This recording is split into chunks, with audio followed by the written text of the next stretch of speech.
Bueno, mire, interesante pregunta. Fíjense que más que hablar de mapa de riesgo, me gustaría más comentarle que nosotros enfocamos el plan de contingencia para eventos hidrometeorológicos en escenarios puntuales de riesgo. ¿Cuáles son esos escenarios puntuales de riesgo? Ya sabemos que al menos entre mayo y agosto, en el que las lluvias no tienden a ser tan, digamos, pronunciadas o no tenemos una pluviometría tan abundante como sucede ya en los meses de agosto, septiembre y octubre, aunque se generan algunas inundaciones, no llegan al punto como lo que tuvimos, una situación, digamos, muy excepcional el año pasado en el campo de Fresonario en junio. Estando en un año en el que tenemos un fenómeno neutro, lo que debería pasar es que vamos a tener tormentas que probablemente se van a focalizar en la zona montañosa, de repente en áreas urbanas, que van a dejar, y aquí hablamos de los escenarios, de escenarios puntuales como inundaciones urbanas que se producen por, pues ya sabemos, digamos, pérdida de la capacidad hidráulica o disminución de la capacidad hidráulica, por tanto situaciones, digamos, antrópicas como naturales, ¿verdad? Otro de los escenarios es la probabilidad de tener algunos movimientos de laderas en algunas zonas como la cordillera del Bálsamo, la sierra, digamos, de Apaneca, Salhuatitán, Huayúa, en el oriente del país, toda la zona que va, digamos, desde Mercedes Umañas hasta Jucuapa, incluso hasta Chinameca. Entonces, ese es un escenario en el que podríamos tener deslizamientos, derrumbes, deslaves de menor envergadura, no tan críticos, ¿verdad? Sin embargo, estamos trabajando, haciendo lo necesario para que eso no suceda. Es decir, estamos haciendo las obras de mitigación necesarias. En cuanto al escenario complejo que podría significar tener una inundación de planicie como las que se producen, estamos hablando ya de agosto, septiembre, octubre, y sí o sí, si se presenta un fenómeno crítico que podría ser una depresión tropical que tenga muchos días de afectación o una tormenta tropical, obviamente pues tiene que ver con las zonas circundantes a los deltas de los ríos que tienen mayor caudal.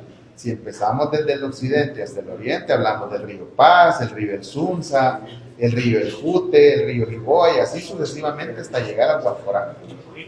¿Cómo se ha hecho también el trabajo con las comunidades en el sentido de la prevención de desastres? Sabemos que muchas veces no tienden a evacuar cuando se les hace llamado por las autoridades, pero ¿qué enseñanza se les da, director, para que sepan que sí. Bueno, mire, ese es un trabajo que sí o sí tendrá que ejecutarse de manera permanente. Usted sabe que el fortalecimiento de las comunidades, o mejor dicho, una de las premisas más importantes que se tienen en materia de protección civil es fortalecer el trabajo comunitario, la acción comunitaria.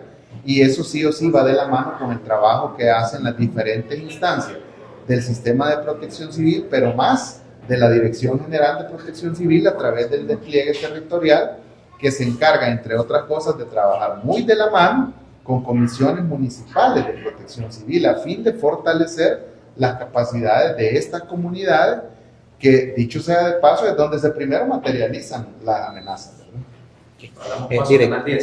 Director, si nos comenta las acciones que han ejecutado con las recientes lluvias y cómo están preparados como Sistema Nacional de Protección Civil ante el pleno establecimiento de la época lluviosa. Bueno, mire, son acciones muy puntuales. Hemos tenido, si hablamos del componente de prevención y mitigación, como usted sabe, tenemos 2 meses y medio de venir ejecutando tareas relacionadas con descopado de árboles, estabilización o perfilado de algunos taludes. Hemos venido trabajando con la limpieza de tragantes, de la mano de comisiones municipales, alcaldías. Andrés, que ha estado muy activo. Las empresas de distribución eléctrica como del sur, AES-CAES, que debo decirlo, se han incorporado al trabajo, un trabajo muy importante, porque también hay que cuidar a nuestros compañeros del sistema, ¿no? Entonces, en la medida en que encontramos árboles que necesitan ser descopados, cuyas ramas están colindantes con cables de alta tensión o cables de energía, pues 110, 220, hacemos una coordinación muy efectiva y son ellos los que llegan y ejecutan ese descopado a fin de hacerlo de forma segura. Por otro lado, también es importante denotar que se ha preparado un total de 170 albergues temporales a fin de que si ahora mismo tuviéramos una situación como la que tuvimos en junio del año pasado, o como la tormenta Pilar o Julia o todos los eventos hidrometeorológicos anteriores, tengamos la capacidad de albergar al menos a unas 22 mil personas. ¿Cómo se encuentra también, director, ya con el pleno establecimiento, todo el equipo desplegado a nivel nacional? ¿Se van a realizar monitoreos o ya los están realizando anticipadamente? De hecho, le cuento que los monitoreos los venimos haciendo incluso antes de que iniciaran las lluvias, y hay algo muy importante que me gustaría mencionar. Usted sabe que nuestra fuente oficial de información científica es la Dirección de Observatorio de Amenazas del Ministerio de Medio Ambiente. Ellos han empezado ya a ejecutar, o mejor dicho, a realizar todos los días una reunión. Ellos le denominan reunión clínica.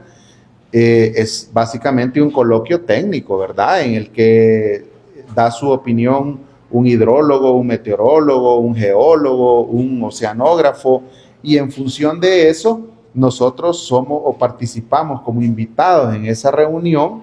Nos envían los diferentes reportes o análisis, nos comparten esos análisis que nos permiten a nosotros no solamente tener ese monitoreo activo, sino ejecutar acciones con previo aviso. Paso a Canal 12 con la última pregunta, director. Director, buenos días. Quisiéramos conocer sobre la actividad sísmica que se está dando en el oriente del país. Bueno, mire, llevamos hasta las 6 de la mañana de este día 204 sismos, pero hay que decir algo muy importante, que de todos esos 204 sismos, solo 3 han sido sentidos. ¿Qué significa eso? Bueno, en primer lugar, es una activación de fallas locales. Hay que denotar que el país tiene, digamos, 2 causales principales de sismicidad, o 3 incluso. Una que tiene que ver con la activación de fallas locales, como en este caso, ¿verdad? La otra, pues, que suele ser mucho más crítica en algunos casos, como las que produce el fenómeno de subducción, es decir, el fenómeno que provoca el deslizamiento de una placa por debajo de la otra. Estoy hablando de placa de Cocos, placa de Caribe, y otra que se deriva de la actividad volcánica, que no es el caso en este momento, y hay que decirlo. Creo que es importante transmitir a la población que vive en la zona de Conchagua y las zonas aledañas un mensaje de tranquilidad, de guardar la cordura. Sí, hay que prepararse, pero no deberíamos estar alarmando diciendo que luego de estos sismos viene otro más crítico, que vamos a tener. Ayer escuchaba algo que hasta de repente puede ser hasta jocoso, alguien diciendo en una red social que en 24, 48 horas se esperaba que el volcán Conchagua hiciera erupción. Eso no es así. Entonces, es importante transmitir calma, pero también prepararnos. Es decir, yo he venido diciendo que hay que tener lista la mochila de emergencia, guardar nuestros documentos, es decir, todo aquello que nos asegure continuar con nuestra vida normal una vez haya pasado la situación.